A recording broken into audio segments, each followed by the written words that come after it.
E a gente, então, dá início a um webinar muito especial para mim, porque aqui a gente vai estar compartilhando resultados de uma tese de doutorado que foi premiada pela USP com a melhor tese, né, na área de ciências sociais aplicadas.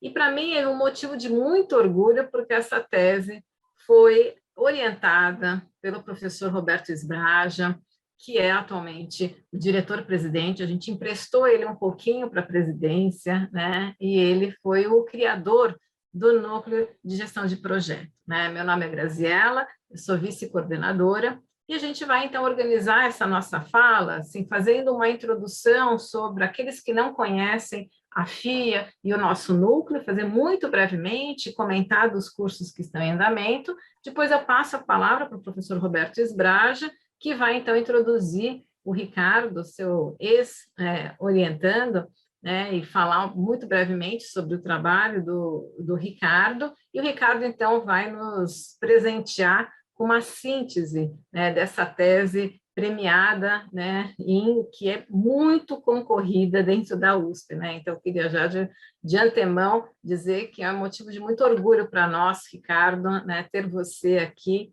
não só no nosso webinar, sei que você também ministra aulas para a gente no GPRO, então vai ser muito gratificante conhecer o resultado da sua tese. Vou então compartilhar aqui a tela. Vocês estão vendo pelo meu fundo da tela, nós estamos aqui, este é o prédio da Fundação Instituto de Administração, e a gente está lá na Marginal, e se Deus quiser, o ano que vem a gente vai poder ter muito mais eventos presenciais. Nesse momento a gente já está nessa transição deste momento híbrido, né, de iniciativas ainda presenciais, e essa possibilidade que a pandemia nos ajudou e estimulou da gente criar alguns eventos online que são síncronos, né, para que a gente possa, então, chegar a várias cidades, né, aqui do Brasil, e vocês poderem ter acesso a um conhecimento de alto nível, como vocês vão ter hoje, né? A FIA, né, ela foi criada por iniciativa de professores como o professor Roberto Esbraja, lá na década de 80, né? Então ela já é uma mulher madura, né? Se a gente poderia fazer essa simbologia. Então aqui a FIA ela foi criada como um projeto, né, de professores do Departamento de Administração que viam a relevância de criar uma instituição que pudesse, né, oferecer, né, para a sociedade todos os conhecimentos, resultados de pesquisa e poder desenvolver, né, ações de extensão, né? E nisso, então, é marcado este início da fundação, nesse momento ainda com cordão umbilical, com a Faculdade de Economia e Administração, no Departamento de Administração, e que depois a gente vai ver ao longo do tempo que ela vai criando essa independência, né? Desde o início, né, logo na década de 80, a gente já tem a criação de programas institucionais, como é o caso aqui de inovação em projetos. A gente tem, na década de 90, a FIA ela é reconhecida por, né, iniciar no Brasil os primeiros MBAs executivos, e ela é reconhecida como uma das principais e mais renomadas organizações na oferta de programas executivos. E a gente tem, então, na década de 90, a criação do primeiro curso, né, de gestão de projetos, né? Então, aqui, para quem depois tem a possibilidade, né, de participar dos nossos cursos, a gente diz que vocês não são cobaias, né? Muito pelo contrário, aqui a gente já tem um longo conhecimento na temática que vai sendo depois espelhado em vários tipos de curso, né? Seja em cursos de especialização, seja em cursos de MBA, de gestão de projetos, e a gente vai, então, criando algumas outras possibilidades, né, de soft skills, na parte de método ágil, né? Então, a gente tem cada vez mais criando essa musculatura para a gente poder dar uma formação mais completa, né, para aqueles que querem entrar nessa jornada de gestão de projetos. É interessante notar que, como eu falei, se a FIA ela nasce ainda com o cordão umbilical com a Faculdade de Economia e Administração, ela rapidamente, ela é aquela criança que vira adolescente e já cria sua vida adulta, e ela, então, né, já na virada do século XXI, ela cria essa independência, ela cria um curso de graduação, de mestrado, né, e ela tem, atualmente, tem todas as notas máximas em todos os tipos de certificação, né? Então, acho que isso é importante, porque a gente conta aqui com uma instituição que ela tem uma musculatura de excelência técnica vindo, né, deste DNA da USP, e, ao mesmo tempo, uma musculatura muito prática, né, que ela oferece a partir do seu corpo docente, né, que tem esse olhar por aquilo que está acontecendo dentro das organizações e podem aí ajudar na formação de alunos, e a gente vai ver que o Ricardo, ele é o perfeito exemplo disso, né, assim, de como que você consegue ter, né, uma excelência técnica, uma excelência executiva. A FIA, ela tem as acreditações mais relevantes, todas elas as mais importantes, né, seja na temática de gestão de projetos, seja dentro de um contexto educacional, dentro da organização, Associação Nacional de MBAs, né, do PMI, quer dizer, então a gente tem, assim, vocês estão falando com uma organização que realmente preza, né, por essa excelência, e ela recebe esse reconhecimento pelos órgãos, né, de acreditação, seja de educação, seja na área de projetos.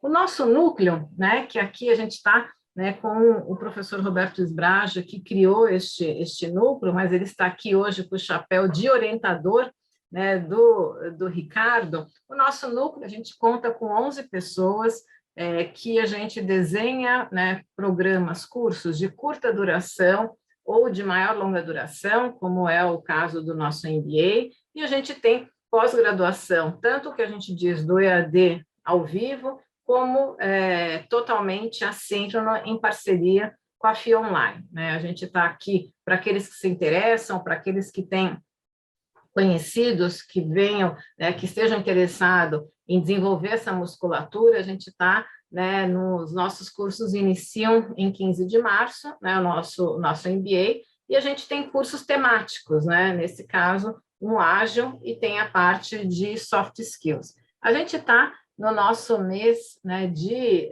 Black Friday, né, e aí não poderia ser diferente que a gente aqui, né, oferece muito conhecimento na Black Friday. A gente não, nesse aspecto, a gente queria, né, dar para todos aqueles que estão assistindo, né, o fato de quem fizer matrícula, né, vai ganhar mais a possibilidade de criar um curso EAD, né, de Marketing Analytics, né, e mais um mini curso presencial sobre liderança em projetos ágeis ou desafios de liderança em organização contemporânea, né? Então, assim, aqui não deixem de compartilhar, né? Porque só vale mesmo em novembro, né? Só vale aqui para esse momento da Black Friday. Isso vale para o MBA, para a nossa pós, né? Também, né? E é muito importante, vai ser esse mini curso de 12 horas, né? Então é interessante porque numa imersão a gente vai passar muitos, né? Assim, dicas essenciais para quem lidera em projetos, né, usando metodologia ágil. E aqui a gente tem a nossa formação, né, que é um curso de menor duração, né, para aqueles que querem se iniciar nessa temática, né, tanto quanto fundamentos, né? Então, esses são o nosso portfólio, aqui tem os nossos dados, né, para quem quiser tem aqui o nosso e-mail, tem o nosso, pelo QR Code, vocês podem ter contato conosco, né? Os soft skills e a parte de ágil, né? Então, não deixem, né, de estar acompanhando, a gente tem o nosso site, que vocês também podem ver as novidades, né, do que a gente tem produzido em termos de conhecimento, em termos de cursos. Então, mas eu estou aqui também para escutar, então eu acelerei, né, para que a gente pudesse ter a oportunidade de usufruir, né, da pesquisa que o Ricardo desenvolveu sob a orientação do professor Roberto. Então, eu passo a palavra para o professor Roberto para que ele possa introduzir o Ricardo e a gente poder desfrutar dos resultados da pesquisa. Muito obrigado, professora Graziella. É um prazer retornar aqui aos webinars do GPRO, programa que eu tenho com muito carinho no coração, não só pela minha trajetória nessa área, mas também pelo esforço de criação, de coordenação, e ver agora a professora Graziella na liderança desse programa. Para mim é uma alegria muito grande vivenciar isso a essa altura, quando eu ocupo a presidência da FIA. Eu estou aqui no fundo da minha tela, Faculdade de Economia, Administração e Contabilidade da USP, onde é o nosso fórum acadêmico, onde a FIA nasceu, e onde o Ricardo cumpriu os requisitos dele de mestrado e doutorado, chegando à tese que ele recém defendeu. Sobre o Ricardo, eu queria dizer algumas palavras para denotar um pouco da trajetória dele e ver a ligação que ele teve tanto com a FIA, com a USP, e agora o segmento da carreira dele como profissional, que conquistou aí todos os títulos e medalhas ainda que poderão vir como fruto do trabalho dele. Então, o Ricardo, ele, como executivo da indústria farmacêutica, em 2001, ele foi aluno, ele entrou no nosso primeiro MBA em gestão de projetos, cuja trajetória começou em 2001. Hoje nós estamos na 24ª ou 25ª versão, né, desse programa. Junto com ele, nós tivemos um conjunto de pessoas de nível executivo alto, na época, de grandes diretores de instituições, de empresas, que hoje ainda ocupam cargos ou têm uma outra trajetória de vida. Mas o Ricardo foi o primeiro aluno foi aluno dessa primeira turma, que se formou em 2002. Ele continuou ainda na área executiva por mais algum tempo. Depois, ele se encantou pelo mundo acadêmico, pelos conhecimentos, e resolveu fazer o mestrado aí na FEA, na área da administração. Ele o fez sob orientação do professor Antônio César Maru Maximiano, um outro professor que teve um papel importante na criação do GEPRO. Depois, ele migrou para o doutorado, e aí eu tive a honra de orientá-lo. Se doutorou com uma tese cujo tema vai ser apresentado por ele hoje, e com muita alegria, o ano passado, essa tese concorreu ao melhor prêmio da USP na área de ciências aplicadas. Nós fizemos a indicação pelo departamento e, com muito orgulho, este ano, tivemos a notícia de que a tese foi premiada em primeiro lugar. O mérito é todo do Ricardo. Isso é uma coisa rara de acontecer na vida de cada um de nós. Eu costumo dizer que acontece uma vez na vida, outra na morte. É difícil você chegar numa situação desta, mas ele conseguiu, portanto, ele merece os nossos mais sinceros parabéns. O Ricardo também está concorrendo ao prêmio do melhor projeto acadêmico do ano na instituição PMI, São Paulo. É um concurso também anual, né, onde há outros tipos de premiações para projetos executivos, o melhor PMO do ano, o melhor projeto do ano, mas também tem a categoria projeto acadêmico. Então, ele é um concorrente, eu diria, sério. E na próxima sexta-feira, dia 26, sexta-feira, nós vamos conhecer o resultado. Então, vamos desejar também voto de sucesso a ele nessa indicação.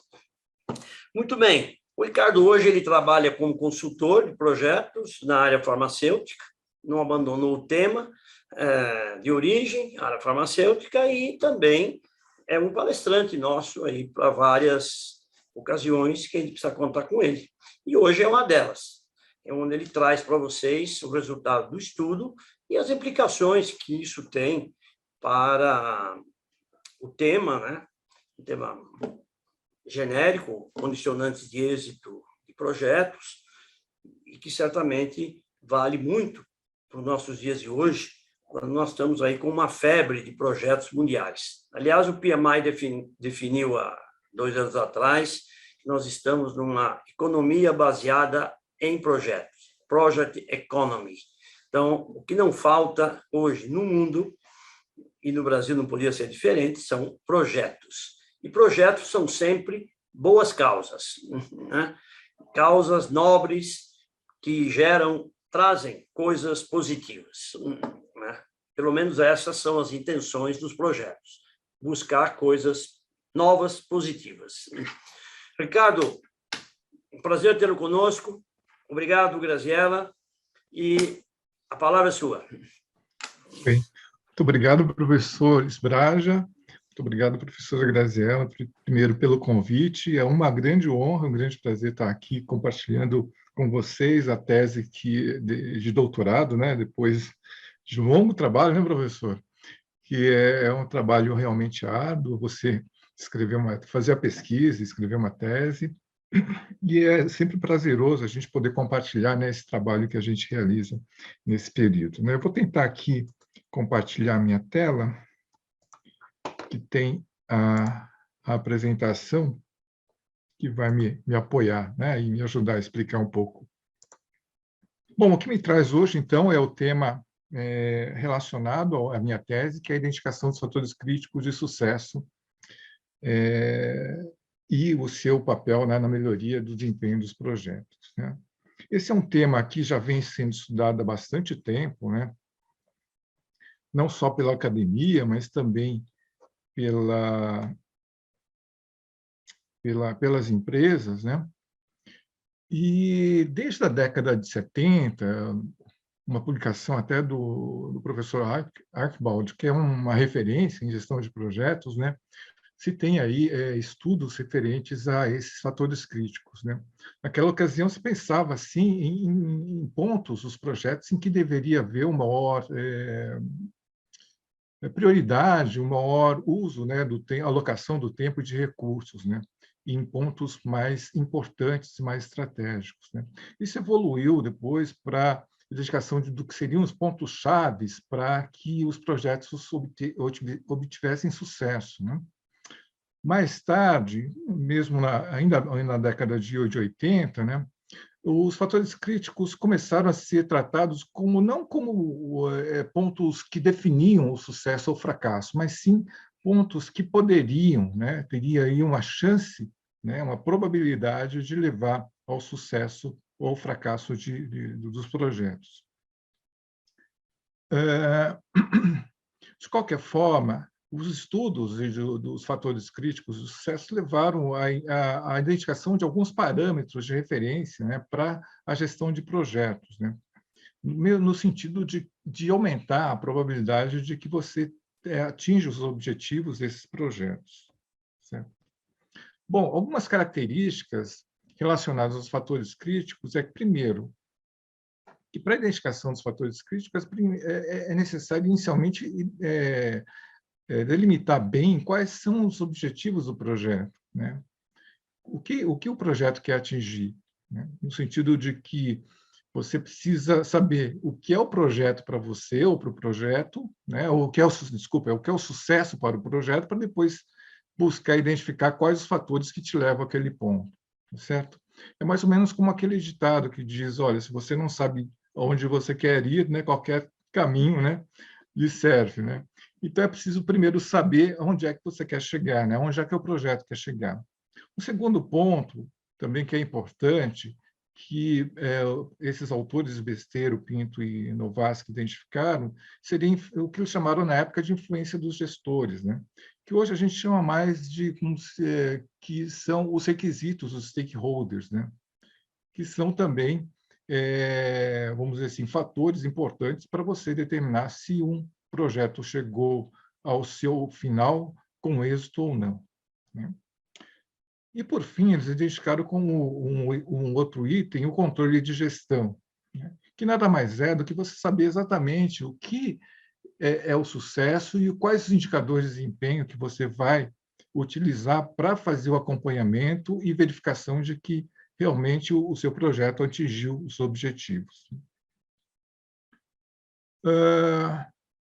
Nessa linha, também, eles identificaram como um tópico importante para a identificação dos critérios, justamente saber o que se entende por sucesso de projeto, né? Existem vários entendimentos.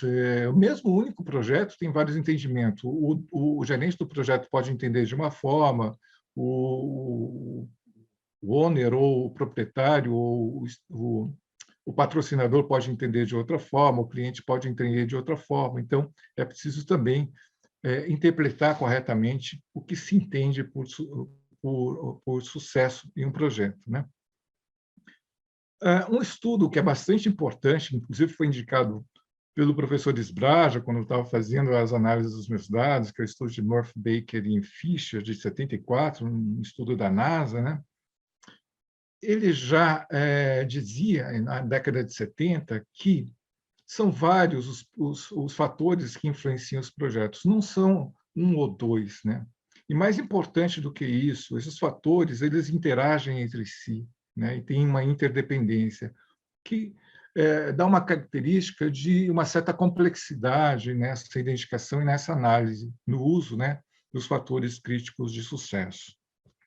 Essas são características importantes para que a gente possa entender, né, como funciona essa questão do emprego dos fatores críticos de sucesso, não só em projetos, né, porque isso é um conceito que é utilizado em negócios, na medicina também se utiliza, né?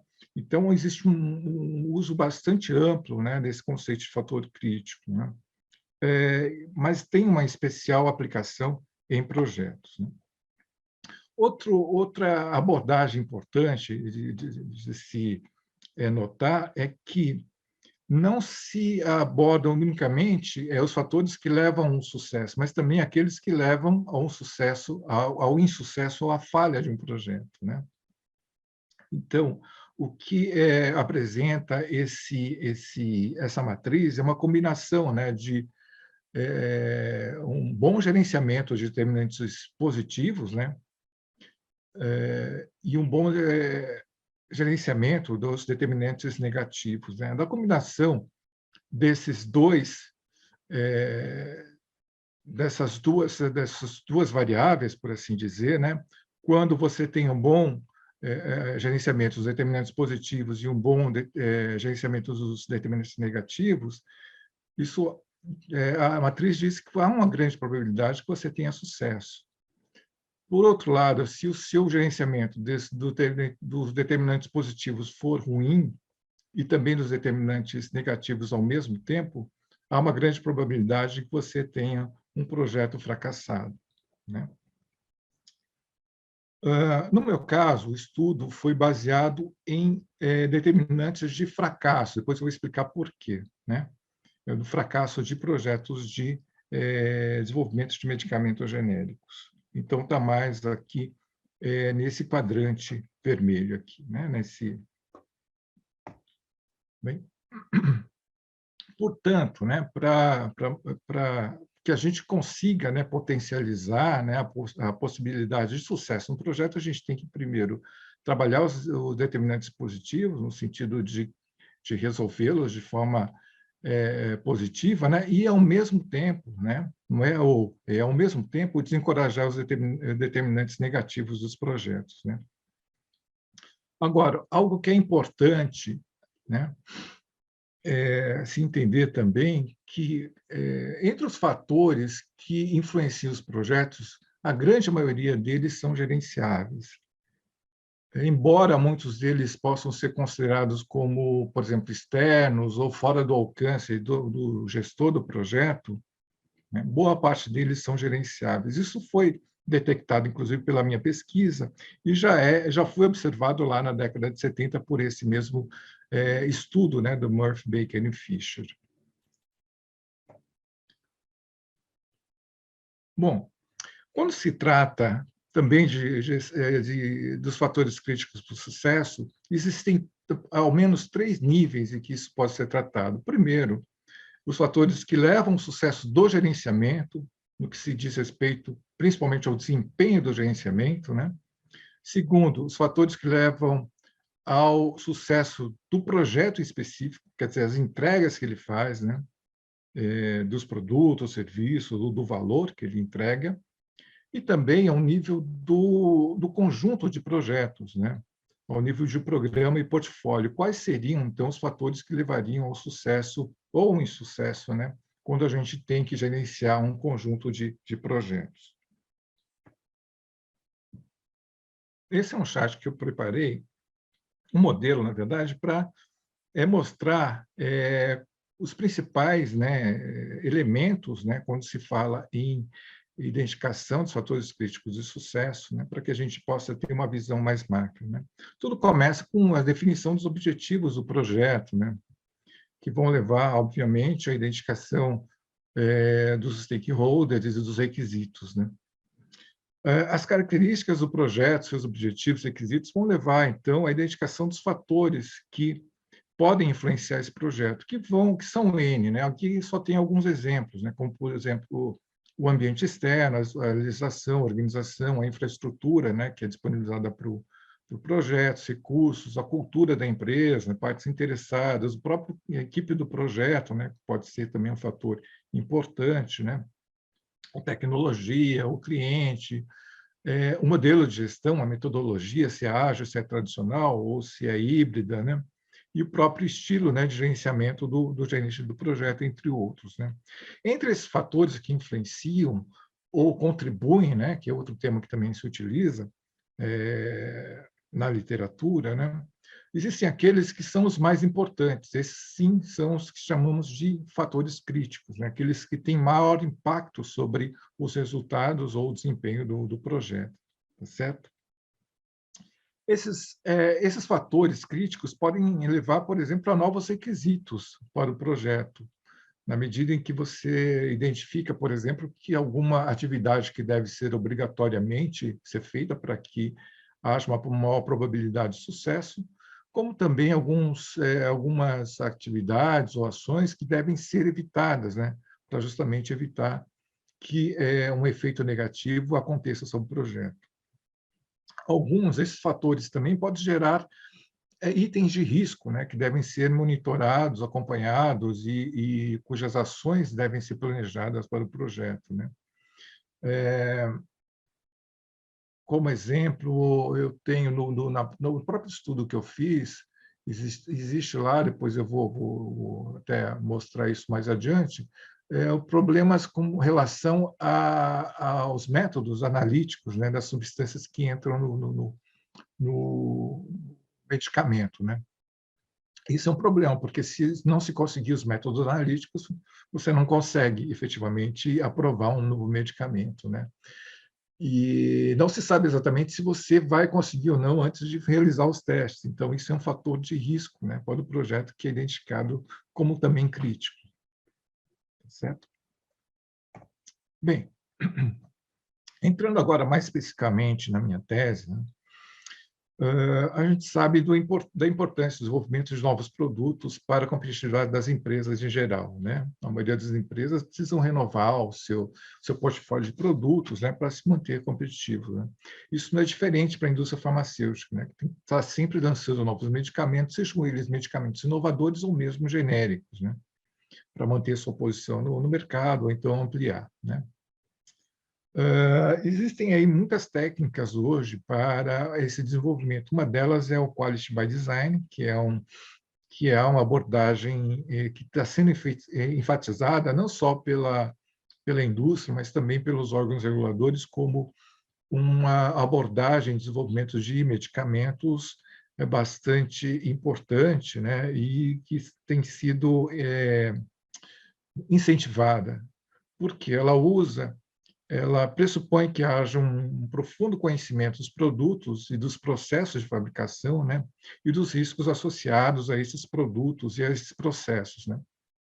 O que leva também à necessidade de conhecimento, né, dos requisitos e dos fatores que contribuem para o comportamento desses produtos, né, seja no mercado, seja nos seus processos de fabricação, seja inclusive também nos seus projetos de desenvolvimento, né?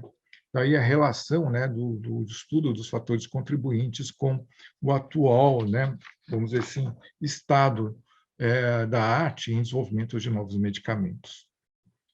Bom, os medicamentos, como todos sabem, são bastante importantes para o sistema de saúde, porque são mais baratos do que os seus medicamentos de referência, então possibilitam o acesso não só às pessoas comuns que vão até a drogaria comprar o seu medicamento, mas também para os sistemas públicos de saúde, que se abastecem desses medicamentos e, assim, garantem, né, a distribuição, que os medicamentos cheguem, por exemplo, aos hospitais públicos, né, e aos atendimentos, né, à população mais carente, né.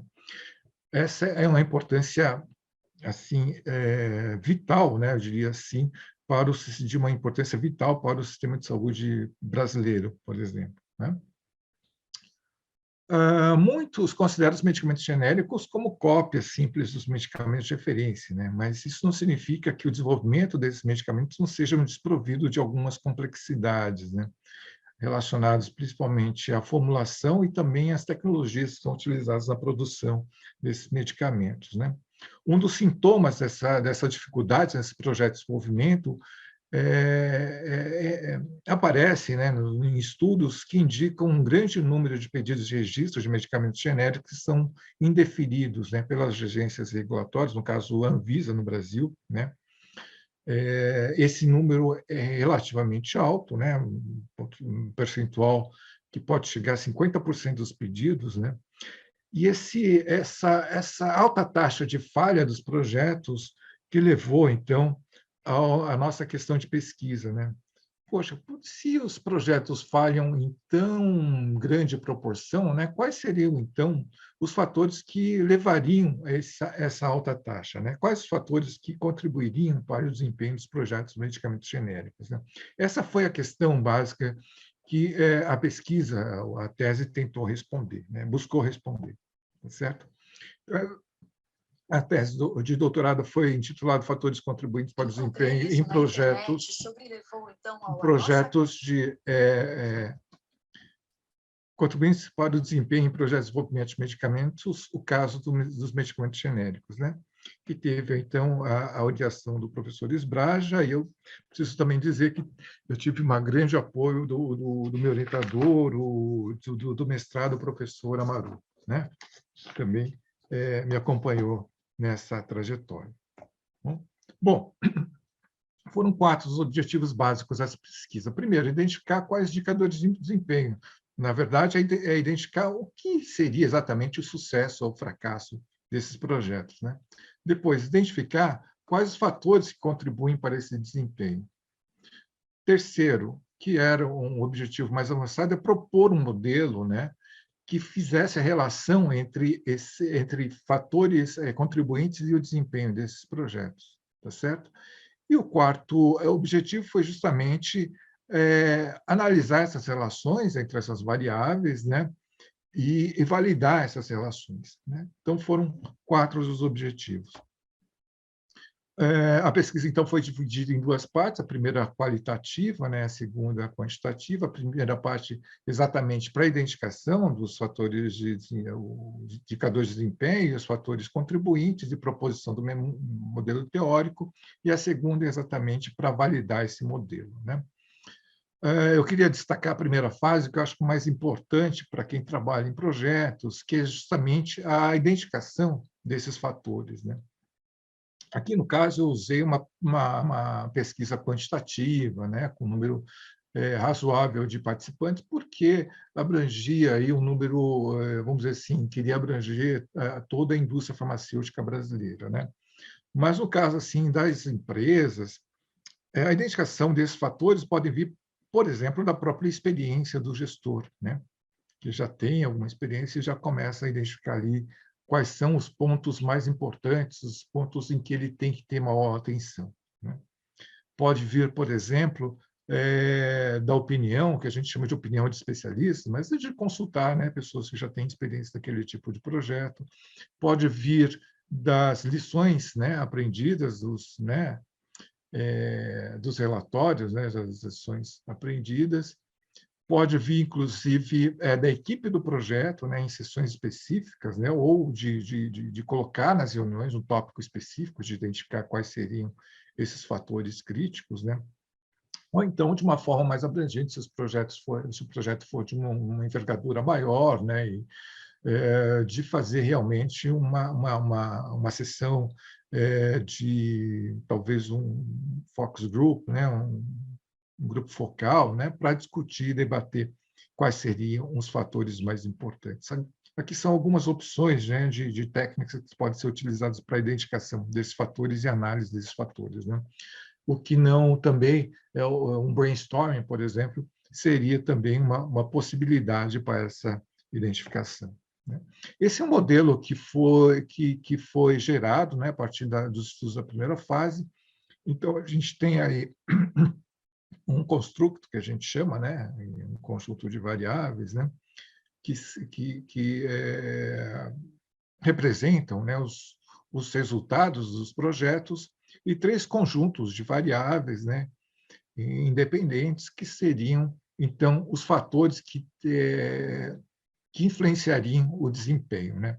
No caso do meu estudo, seriam os fatores que influenciariam ou favoreceriam um resultado negativo, que é o foco do estudo foram as falhas, né, desses projetos, né? Então, seriam os fatores que contribuiriam, então, para o desempenho fora do planejado, né? Identifiquei 3 conjuntos, né, de variáveis que são aqui são dimensões, né?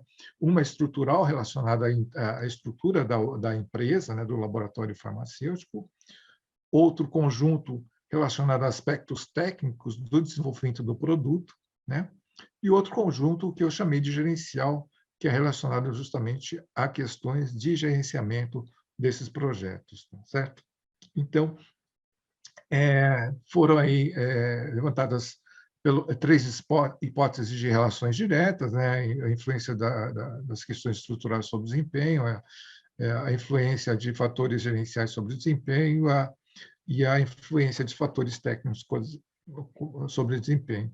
E 2 hipóteses complementares, né, que falam sobre a possibilidade da gestão ter vamos dizer assim, uma influência sobre, a gente chama de efeito mediador, né, sobre a relação entre os fatores estruturais de desempenho, e a gestão também ter um efeito mediador, né, na verdade, vamos dizer assim, né, grosso modo, entre os fatores técnicos e o desempenho, certo?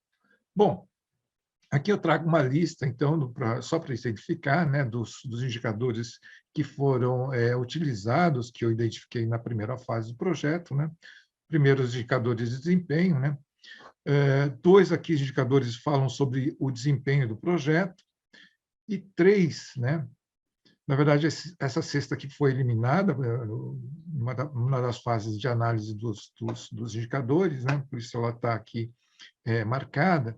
Então, foram utilizadas na prática, né, no estudo, 3 indicadores relacionados ao produto, ao resultado, né, dos projetos.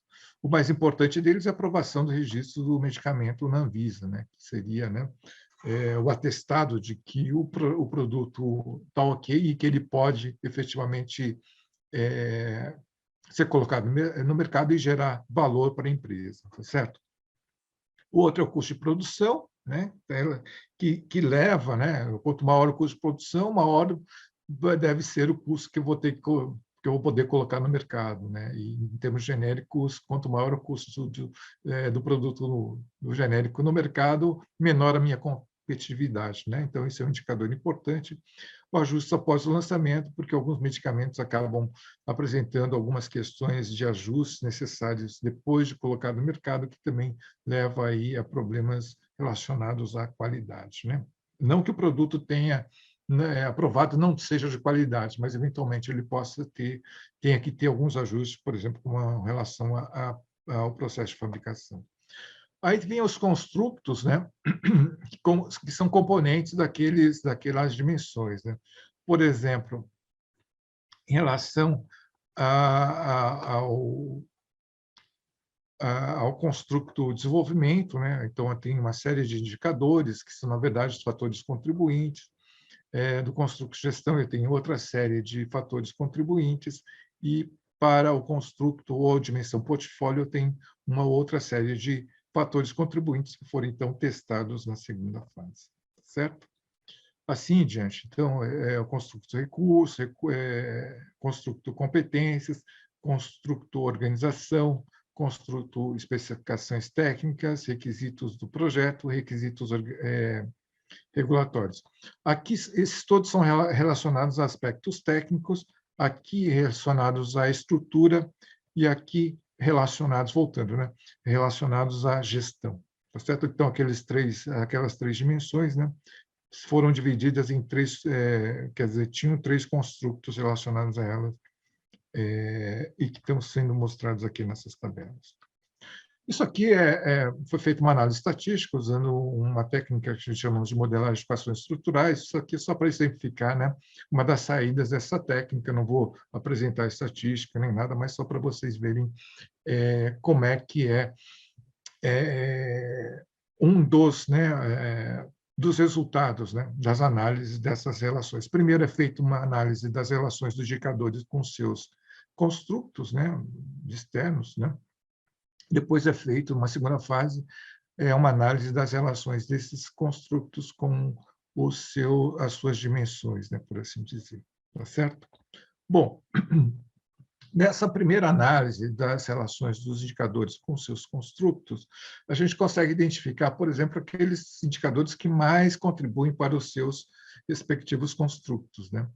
Esses, nós podemos considerar como aqueles que estão mais próximos do que a gente chamaria de fatores críticos, né? Porque são os que mais contribuem para os seus respectivos grupos, né, de variáveis ou indicadores, né? Aqui eu gostaria de indicar, comentar alguns, né? Por exemplo, no construto gerencial, a gente tem que apareceu lá a deficiência do uso, né, de metodologia mais apropriada ao gerenciamento de projetos, né? Que é algo que, de certa forma, surpreende, porque a indústria farmacêutica desenvolve medicamentos no Brasil há mais de 60 anos no Brasil, né? E ainda não tem uma metodologia, né, ajustada a esses desenvolvimentos, né? Outra, pegando aqui no construto estrutural, né? Outro indicador que apareceu lá como um fator crítico é justamente a estrutura organizacional, né?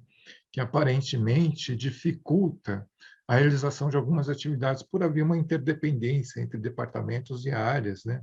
Isso deu para depender entender da primeira fase da pesquisa, que tinham respostas, né, a perguntas abertas, e que isso apareceu por um número importante de vezes, né? Outro fator importante que apareceu lá, isso aqui eu comentei, a validação de métodos, mas isso aqui demandou um pouco de discussão, que um dos indicadores, né, importantes é o longo tempo necessário para o desenvolvimento dos medicamentos, né? Por que isso é crítico, né? Podemos entender assim que, como os projetos são longos, normalmente 2 anos, há um certo nível de incerteza, né, desses projetos, o que leva, então, a ser um fator considerado crítico, né, importante para os que participam desse projeto. Outro ponto importante, né, que há uma pressão muito grande das empresas para que os medicamentos sejam lançados o mais rápido possível, né, que entra em conflito com o tempo necessário para o desenvolvimento, né? Aquela coisa que você precisaria de 2 meses para desenvolver alguma coisa e te dão menos de 1 mês para fazer, né, o que você levaria o dobro do tempo, né?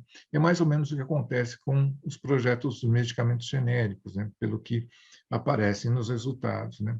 Isso faz com que a questão do longo tempo necessário, né, para um adequado desenvolvimento apareça aí como um fator aí a ser tratado, né, com maior atenção. Bom, com relação às relações entre os construtos, né, que a gente chama de análise do modelo estrutural, né, que foram aquelas hipóteses que eu apresentei, daquelas relações diretas, somente a relação direta entre as dificuldades gerenciais e o desempenho fora do planejado foi suportada, né? A hipótese foi aceita, então foi validada. As relações entre a estrutura, as dificuldades estruturais e o desempenho e as dificuldades técnicas e o desempenho não foram aceitas, então foram rejeitadas, o que nos causou, ou me causou, uma certa... Quer dizer, eu não esperava que esse resultado aparecesse, porque a literatura diz que se você tem problemas na estrutura, por exemplo, equipamentos, né, para utilizar no seu projeto, você vai ter problemas nos resultados do seu projeto, né? Por assim dizer, né? Da mesma forma que se você tiver problemas na tecnologia e tal, você também vai ter problemas nos resultados para entregar, né, aquilo que está sendo buscado nos projetos, né? E os resultados disseram que isso não acontece, né? Mas tem uma explicação, que é justamente dada pelas hipóteses 4 e 5, que essas eficiências existem, né? Essas dificuldades existem, mas elas são mediadas pelas dificuldades gerenciais. Isso quer dizer o quê? Que é possível, quer dizer, que a gestão tem algum tipo de ação sobre essas variáveis de forma, né, a melhorar ou piorar a situação, a contribuição delas para os resultados. Tá certo? Então, vai assim, basicamente o que uma das conclusões, né, daquele estudo de Murphy, Baker e Fisher, né, que grande parte dos fatores que contribuem para o sucesso ou fracasso passam ou estão nas mãos, né, ou passam pelas mãos dos gestores dos projetos, né? Mesmo aqueles que aparentemente não são gerenciáveis, né, que são dados para os projetos, que são fatores externos ao projeto, né? Isso é um dado bastante importante dessa pesquisa, né? Então, fora, né, também interpretando os resultados, analisando os resultados em conjunto, né, o que se depreende também que há uma indicação de que a cultura predominante, né, na indústria não favoreça as melhores práticas de gerenciamento, né, justamente porque há uma ênfase em já sair fazendo, né? Isso é comum nos projetos, né? Não ter uma fase inicial de avaliação, de análise, de planejamento, né? Que é uma fase preliminar, né? Antes de você sair e executar os projetos, tá certo?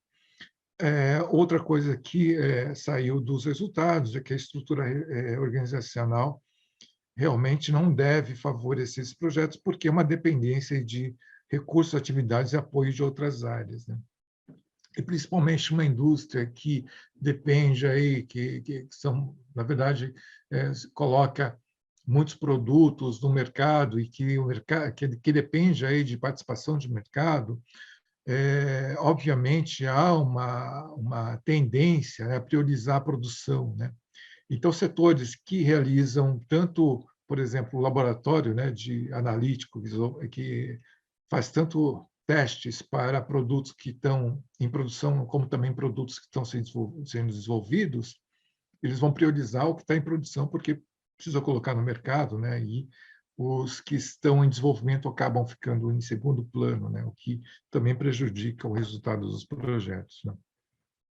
O foco no desenvolvimento rápido, né, aquela questão de colocar o medicamento rapidamente no mercado, né, porque no caso dos medicamentos genéricos, o primeiro de um determinado medicamento de referência, ele tem uma vantagem competitiva em relação aos demais, né, porque ele acaba formando, né, aquele grupo de, vou chamar de consumidores, mas de pacientes que começam a utilizar um determinado medicamento, tem resultados satisfatórios, e aí a tendência, né, se você toma um medicamento, seus resultados são bons, que estão resolvendo, você não vai trocar, né, esse medicamento por outro, porque você né, normalmente tem um certo receio de que tenha outros efeitos, tal. Não tem um efeito desejado. Então, esse foco em colocar primeiro o medicamento, ser o primeiro a colocar no mercado, tem impacto, por exemplo, quando a gente fala dos conflitos de restrições, né,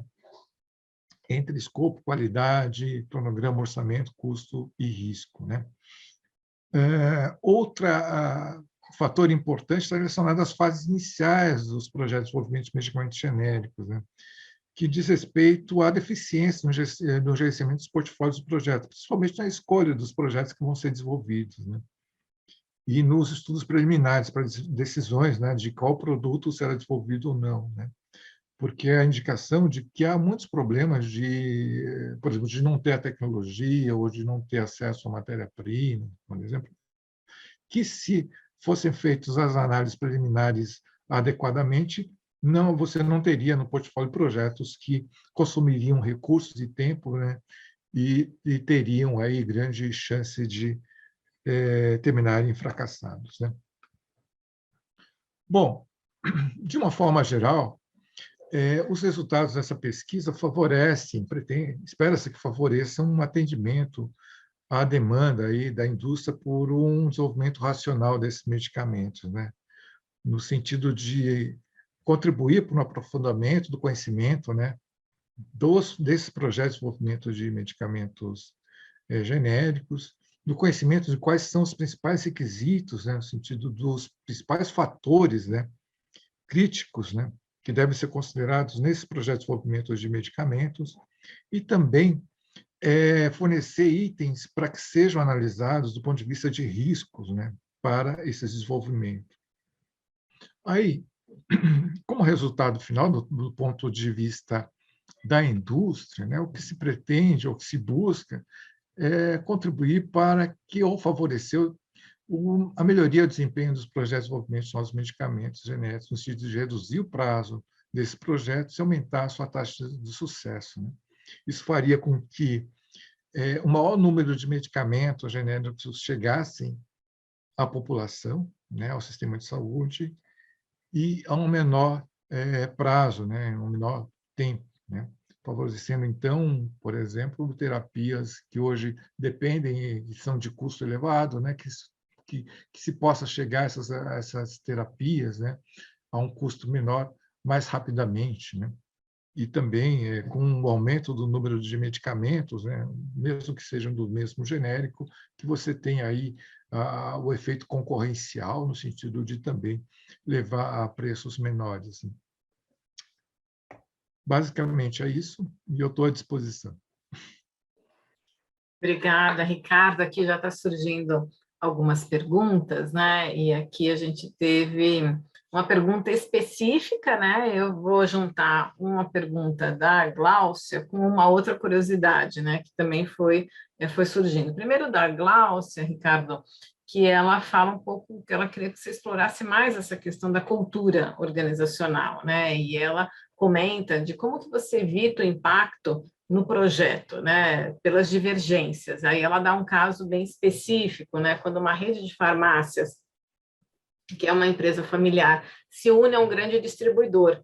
Né, ela teve uma experiência com conflito, né, pelas diferentes culturas entre o grupo Panarello, que era de Goiânia, ao se unir uma rede de farmácias do litoral paulista, onde ela era controle. Né? Então, assim, como que lida com essas questões de divergências quando você está falando de culturas muito diferentes, né?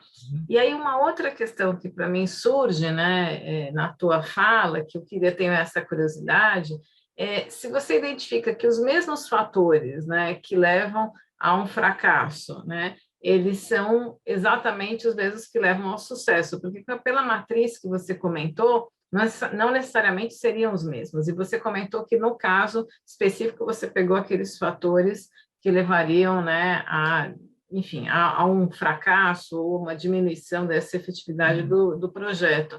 Sim. E aí eu queria saber como que você tem visto os fatores que levam ao sucesso, assim, né, pela sua prática, não independente do seu levantamento que você fez. Por enquanto a gente tem isso, a gente vai discutindo, aí eu coloco também o professor Roberto aqui fazendo alguns questionamentos. A primeira questão, a questão cultural, talvez seja mais difícil de ser tratada, né? Isso já vem lá da minha graduação, que foi inclusive na própria FEA, né? A questão cultural realmente é mais difícil. A gente tem muito ainda de empresas familiares, né?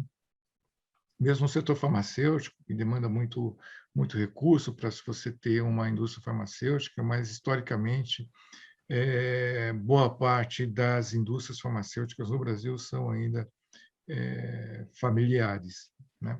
E tem uma cultura forte muito voltada mesmo à colocação de produtos no mercado, né? De uma forma rápida, né? Tanto que é bem assim, algumas coisas são meio folclóricas, né? Do tipo, o indivíduo que trabalha em desenvolvimento de medicamentos chega assim de manhã e fala assim, poxa vida, temos um novo produto para desenvolver. O fulano lá, né, sonhou que esse seria um produto, né, bacana, né? Não tem todo o processo, né, de análise de portfólio, de mercado e tal, né?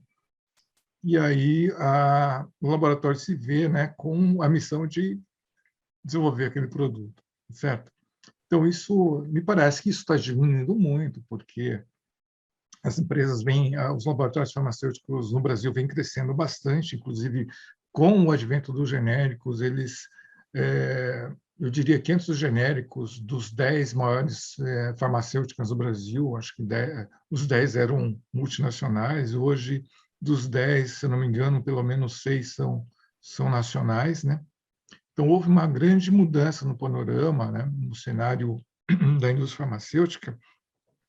Isso também vem forçando essas indústrias a se tornarem cada vez mais profissionais, né, e utilizarem mais ferramentas de gestão, né, e aos poucos irem mudando, né, essa cultura, né, muito mais voltada aí para resultados mais de curto prazo, né, e pensarem mais em questões como o próprio portfólio de produtos e também o portfólio de projetos, né. E estão indo, inclusive, além, né? Hoje você tem aí grandes grupos nacionais farmacêuticos investindo em medicamentos inovadores, né? Principalmente na área de biotecnologia, né? E que tem também demandado aí uma profissionalização, por assim dizer, de trazer para dentro da empresa especialistas, né? Porque a gente está falando aí de projetos de desenvolvimento que não são mais milhares de reais, mas são milhões e milhões de reais, né, que são investidos em um único projeto, né? Daí a necessidade de diminuir o risco, né, de você ter uma falha nesses projetos. A outra questão é relacionada aos itens os fatores de fracasso e sucesso. Muitos são comuns, né? Você tratar eficientemente bem de um fator, ele pode te aumentar a probabilidade de sucesso. Se você não tratá-lo bem, você aumenta a sua probabilidade de insucesso, né? Mas elas não são assim, não são todas dessa forma, né? São algumas são importantes como contribuintes para o fracasso e outras são importantes somente como contribuintes para o sucesso, né?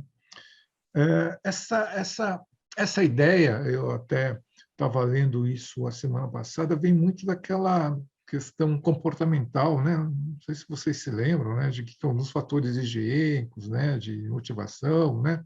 É mais ou menos isso, que alguns fatores te levam, né? Por exemplo, a se sentir satisfeito, né? Outros não, né?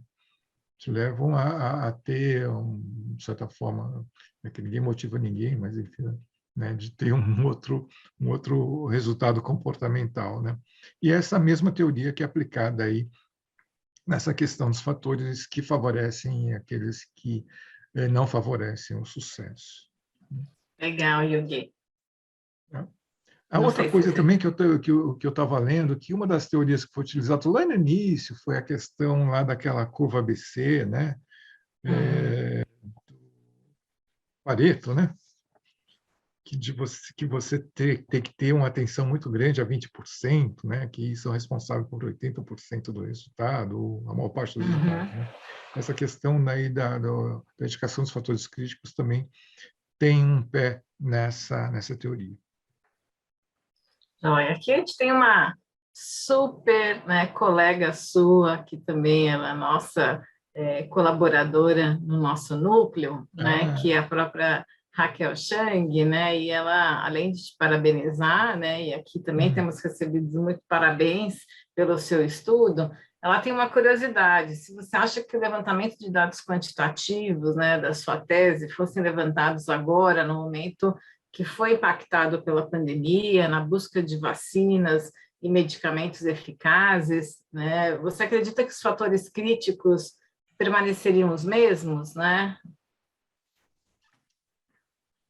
Então, uma das questões aí que se põe sobre fatores críticos, fatores contribuintes de uma forma geral, né? Não são os críticos, que elas são, vamos dizer assim, específicas para o projeto, né? Às vezes só tem vários projetos numa mesma empresa e projetos parecidos, pode haver uma diferença em fatores críticos entre elas, a depender, por exemplo, das partes interessadas, se elas forem diferentes, né?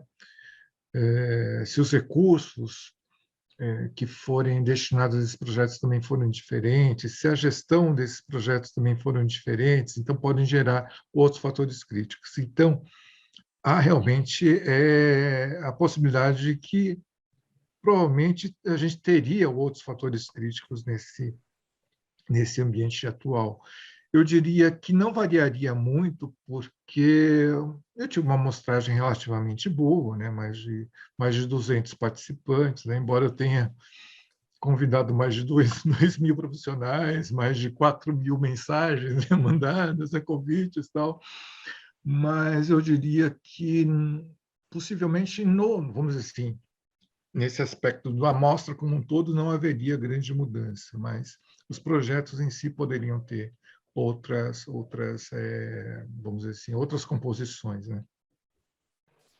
Joia, não vamos explorar aqui muito o seu tempo, né? Mas se a gente pudesse fazer uma À questão, disposição. que você falou, eu achei muito importante falar do aspecto gerencial, né? Assim, da gestão, né? E você acha que esse aspecto se reproduziria em outros segmentos, assim, porque embora você tenha, né, aqui estudado um tipo de indústria, né, o quanto que você acha que pode ser aplicado, né, esses insights que você obteve em outros segmentos? Eu acho que muito provavelmente sim, né? Embora, de novo, pode ser que tenha algumas peculiaridades de uma indústria ou outra, que dependa muito de fatores que o gestor, o gerente do projeto não tenha tanta possibilidade de influenciar, eventualmente alguma tecnologia, algum recurso, né, uma matéria-prima, mas eu diria que sim, né? Como eu disse, isso já vem, quer dizer, é uma conclusão que vem lá da década de 70, né? Do estudo lá, que eu utilizo ainda hoje, né? Já disse, me foi apresentado pelo professor Desbraja, né? E que diz justamente isso, né? Na verdade, naquele estudo me pareciam que eram 7 fatores importantes e todos os 7 foram considerados como gerenciáveis, né? Estavam dentro do âmbito, né, do gerente do projeto, né? Eu acho que isso vale para todos os projetos de uma forma geral. Agora, isso depende muito também da habilidade, né, do gestor, né? No sentido de identificar esses fatores e de gerenciá-los adequadamente. Legal. Ricardo, não tenho palavras para agradecer, né, Eu que agradeço. a sua generosidade de estar compartilhando os resultados. A gente vai depois divulgar, para quem tiver interesse, que consultem a tese. Logo, logo deve vir artigos, né, assim, sobre Sim, mais sobre a possivelmente. tese, mas nesse momento acho que tem a tese completa. Eu queria só então passar a palavra para o professor Roberto para que ele possa fazer um fecho sobre aquilo que ele aprendeu, né, nesta orientação nesse tipo de trabalho, algum insight que para ele ficou muito marcado pelo levantamento e pelos resultados, e com isso a gente encerra nosso webinar. Professor Roberto? Muito bem, eu fico muito contente com a apresentação do Ricardo e a luz que ele deu aos fatores gerenciais, com uma conclusão clara dessa tese, né? Que mostra que o fator gerencial não é apenas um fator que contribui para o sucesso, ou a sua falta contribui para o fracasso, conforme a hipótese que ele definiu, mas que o fator também pode ser uma forma de contornar deficiências estruturais e deficiências técnicas. Né? Ele faz um papel mediador importante para, vamos dizer assim, evitar um fracasso maior. Isto está coerente com o estudo que ele menciona, que é um pai de todos aí, o estudo do Murphy, Baker e Fisher, da década de 70. Esse estudo foi publicado em 74, eu comecei a fazer mestrado em 75, a minha primeira disciplina foi gestão de projetos, e esse foi o primeiro estudo que eu tive a oportunidade de ler e de estudar, né? E eu fiquei muito impressionado pelo resultado, porque ele pesquisou aí cerca de 200 fatores, eles pesquisaram cerca de 200 fatores, dividindo exatamente naqueles fatores, né, naquela combinação de presença e ausência, e eles chegaram apenas a 7 fatores que, simultaneamente, quando presentes, levavam o projeto ao sucesso e, quando ausentes, levavam o projeto ao fracasso. E esses 7 fatores, se você olhar os 2 primeiros deles, são 2 fatores, voltando atrás, olhando esses 7 fatores, são todos eles, vamos dizer assim, sob o domínio do gerente de projeto. Não são fatores externos, ou fatores incontroláveis, todos eles sob a ação do gerente de projeto. Mas os 2 primeiros, se você olha, são fatores ligados à liderança e equipe. Então, são 2 componentes, hoje comportamentais, que estão aí na lista dos soft skills.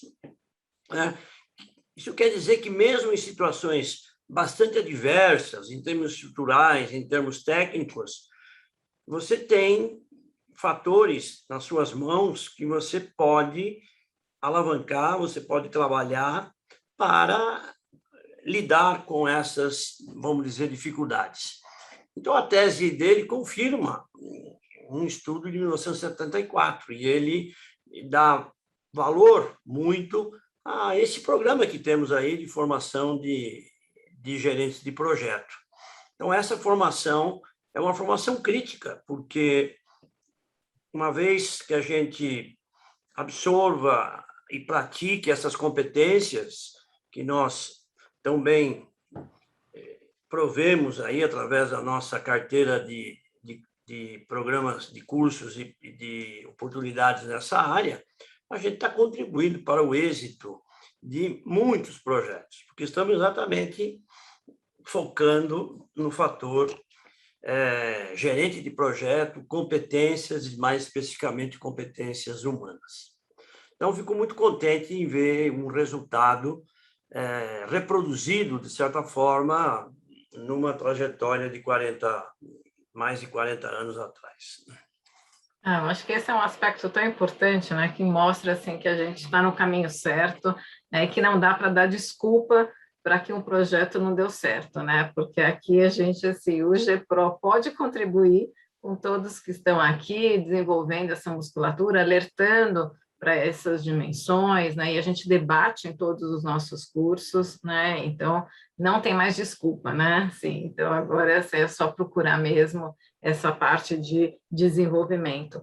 Bom, eu queria agradecer muito, né? Não queremos mais explorar a mão de obra adulta aqui, né?